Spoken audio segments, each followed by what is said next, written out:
ही ना रहे। दुनिया में कोई भी आदमी हो, बुद्ध का ठीक होना जरूरी है। बुद्ध मतलब बुद्धि है, कम्युनिकेशन, वाणी। तो जो भी इंसान है जिसका कम्युनिकेशन ही नहीं है वो लाइफ में थोड़ी सक्सेस होगा। हम ही मान लीजिए आपकी कुंडली देख रहे हैं और हम समझ गए, लेकिन आपकी समस्या को हम समझा नहीं पा रहे हैं, थोड़ी आपको ये कि ना भाई पंडित जी तो वो अपने में कंफ्यूज है, वो हमको क्या बताएं। तो बोल ही रहा है कि 90% लिखने का है लेकिन लिखेंगे 65%, तो उसी लिए ना सब बता रहा था। डायरेक्टली उस चीज को तो बता ही रहा है। मैं बुद्ध है, इनका बुद्ध है जो इसलिए नहीं जो है कह रहे सब। हैं ये पन्ना जो है। और सूर्य को अर्घ देना सालों भर, क्योंकि सूर्य ग्रहों का राजा है। अगर सूर्य भगवान को जल दोगे बाबू, जो भी लड़का अगर 2 से 3 साल किसी भी चीज़ का तैयारी कर रहा है, मेहनत नो डाउट, बिना मेहनत के तकदीर नहीं जगता। तकदीर उसी का जगेगा जो मेहनत करेगा। 10 गो लड़का है, 10 मेहनत कर रहा है, ठीक है, अब वहाँ पे और 10 मेहनत कर रहा है, 10-10 घंटा रोज पढ़ रहा है, अब वहाँ पे उनमें किसी का भाग्य फैक्टर बनेगा, ठीक है। लेकिन फिर भी जो 10 मेहनत कर रहा है तो भाग्य तो उन्हीं का चमकेगा, लेकिन जो मेहनत नहीं कर रहे हैं उनका भाग्य कभी नहीं। चाणक्य नीति कहता है कि जो मनुष्य सोता है उसका भाग्य भी सोता है, जो मनुष्य चलता है भाग्य भी उसके साथ चलता है, जो मनुष्य दौड़ता है भाग्य भी उसका उसके साथ दौड़ता है। तो बाबू अगर मेहनत करोगे, दौड़ोगे तो भाग्य दौड़ेगा। और ये कर्म प्रधान है। तुलसीदास जी लिख दिए है रामायण में, कर्म प्रधान विश्व करी राखा, जो जस कर्ण तस फल चाखा। जो जैसा कर्म किया वैसा फल पाएगा। देवता लोग का हाल है, कई बार इंद्र पिटाए हैं, देवताओं के राजा इंद्र हैं,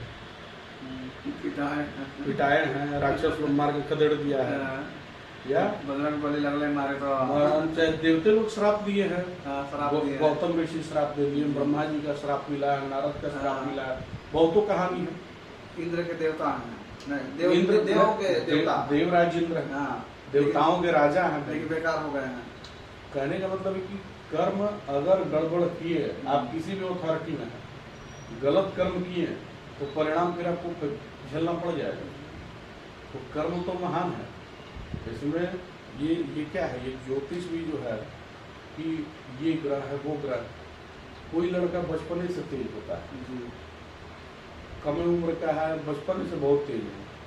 बचपने से वो क्या है कि उसका संस्कार है वो अलग है। माँ बाप कान में नहीं भरता है संस्कार, उसका पूर्व जन्म का कर्म है और उसके कर्म के प्रभाव से उसको मेधा शक्ति प्राप्त होती है, इंटेलिजेंस क्वालिटी जिसको बोलते हैं, संस्कृत में मेधा शक्ति, IQ। कोई लड़का को है कि एक बार समझाया, कैच कर लिया और उसको 5 साल बाद भी आ रहा है, तो इसके लिए वो क्या कर्म किया। कोई लड़का बचपने से बहुत सुंदर, कोई बचपने से साला कुरूप है, कोई बचपने से चांदी का चम्मच लेके पैदा हुआ है, कोई खैला बिना मर रहा है। तो परमात्मा किसी के साथ छल नहीं करते। हम जितना उनका बेटा है, आप भी उतना ही उनके लिए बेटा है, क्योंकि संसार के पिता तो वो है, जगत पिता है। और जितना भी मनुष्य नहीं, पशु पक्षी, एक वो चिड़िया, एक वो महाभारत में वो प्रसंग आता है कि एक चिड़िया थी, ठीक है, और युद्ध चल रहा। अब ऊपर में उड़े तो ऊपर में जो है बाज नाच रहा है, घूम रहा है। अगर वो ऊपर गई तो बाज उसको खा जाएगा, छोटी चिड़िया है। और नीचे में अगर गई तो तीर धनुष इतना चल रहा है कि उसको कहीं ना कहीं छेदा जाना है। महाभारत के युद्ध का प्रसंग है ये, महाभारत पर्व में। लेकिन वो चिड़िया भगवान की इतनी बड़ी भक्त थी कि भगवान कृष्ण का वो मैंने स्तवन की, स्तुति की। और भगवान देखिए इतने लीलाधारी, इतना सारा बड़ा बड़ा बवंडर चल रहा है, बस एगो तीर चलल, एगो हाथी के गर्दन में बहन घंटा है, वो घंटवा के ऊपर से कट के वो घंटवा नीचे गिर गया, बड़हन घंटा है, और चिड़िया उसी घंटे में नीचे दब के नीचे सेफ हो गई। युधिष्ठिर से जब युद्ध समाप्त हो गई, कृष्ण भगवान का कहन किया, युधिष्ठिर चलो वहाँ देखो एक मेरा भक्त जो है उसमें दबा पड़ा। और वो चिड़िया गर्भवती थी। वो घंटा के अंदरे में वो चिड़िया बच्चा दिला सब बच्चा उनमें चढ़ चढ़ चढ़ चढ़ कर कारण था। जब घंटा हटाओ तो निकले चली गए वाह। तो उसका स्तुति जो है भागवत में आता है। बहुत से लोग जो है जब विपत्ति में आते हैं या विषम परिस्थिति में आते हैं तो कई को पंडित जी को कहते हैं कि उस स्तोत्र का पाठ करें। एगो हाथी रहे, वो पानी में घुस गई, घड़ियाल से बरियार लड़ाई हुई।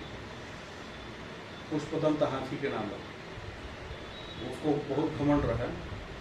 तो घमंड भगवान के भोजन है और उसको इतना घमंड था कि मदमस्त कहीं जाए बड़का बड़का पेड़ उखाड़ दे बिना मतलब का जन मनतोन जानवर खतरे लगे। अब घमंड आ गया तो कुछ कर रहा, पावर आने के बाद घमंड आता है। तब भगवानों भेंट करा, लेकिन वो भगवान का डिवोटी था, भक्त था। और हाथी को पानी में बहुत आनंद है। हाथी के लिए स्वर्ग है सरोवर, नदी, तालाब। पानी में घुसल बस एगो घड़ियाल से भेंट हो गई। अब पानी में घड़ियाल से बलवान हाथी भी नहीं होता। अब वो घड़ियाल खींचत खींचत उनका जो एकदम दरियाओं में, बीच दरियाओं में ले गई। और वो डूबत डूबत लास्ट में मैंने ना कि जौ भर सूर पानी के ऊपर रहा।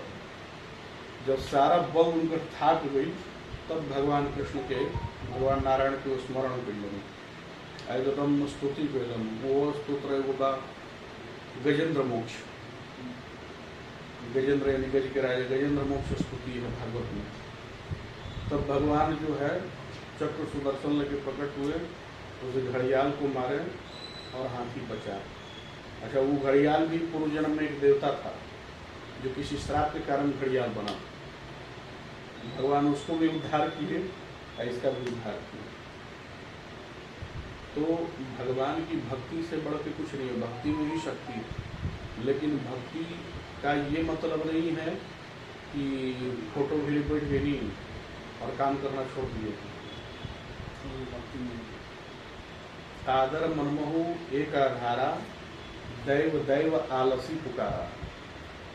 लक्ष्मण जी सुंदर कांड में, सुंदर कांड होता है ना, तो इसी में लक्ष्मण जी बोले, भगवान राम जाके हाथ जोड़े जब समुद्र देखो, तो उसी समय लक्ष्मण जी विरोध की क्या कर रहे हैं कि समुद्र को हाथ जोड़ने से सुनेगा क्या? भी फालतू फालतू काम करते हैं कि वो मर्यादा के अवतार थे। बोले कि नहीं भाई, हमको इनसे रास्ता मांगना, पहले हाथ जोड़िए।